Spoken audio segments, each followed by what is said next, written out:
ಎಂಥ ಅನಾಹುತ ಆಗೋಯ್ತ್ರಿ, ಎಂಥ ಅನಾಹುತ ಆಗೋಯ್ತು. ಡಿ ಬಾಸ್ ಅವರನ್ನು ಪ್ರೀತಿಸ್ತಕ್ಕಂಥವರು ಅಭಿಮಾನಿಗಳು ಸಾವಿರಾರು ಜನ, ಲಕ್ಷಾಂತರ ಜನ. ಎಸ್, ಕರ್ನಾಟಕದಲ್ಲೇ ನಂಬರ್ 1 ಫ್ಯಾನ್ ಫಾಲೋವರ್ಸ್ ಇರ್ತಕ್ಕಂಥದ್ದು ದರ್ಶನ್ ಅವ್ರಿಗೇನೆ ಅಂತ ತುಂಬ ಜನ ಹೇಳ್ತಾರೆ. ಎಸ್, ಗೂಗಲ್ಲು ಕೂಡ ಅದನ್ನೇ ಹೇಳುತ್ತೆ.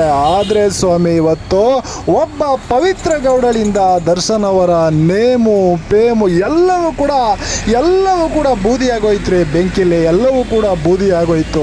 ಈಗಾಗಲೇ ಇದಕ್ಕಿಂತ ಹಿಂದೆನೂ ಕೂಡ ವಿಜಯಲಕ್ಷ್ಮಿ ಅವರು ಇದರ ಮೇಲೆ ಕೋಪಗೊಂಡು ಅವಾಗಲೇ ಒಂದು ದೊಡ್ಡ ರಾಧಾಂತನೇ ನಡೆದಿತ್ತು. ತಣ್ಣಗಾಯಿತು, ಎಲ್ಲವೂ ಸರಿ ಹೋಯ್ತು ಅನ್ನುವಾಗಲೇ ಎಸ್, ಡಿ ಬಾಸ್ ಅಭಿಮಾನಿಗಳಿಗೆ ತನ್ನ ಬಾಸ್ನ ಸಂಸಾರ ಹಾಳಾಗ್ತಾ ಇರೋದು ಯಾರಿಗೂ ಇಷ್ಟ ಇರಲ್ಲ ಸ್ವಾಮಿ, ಯಾರಿಗೂ ಇಷ್ಟ ಇರಲ್ಲ.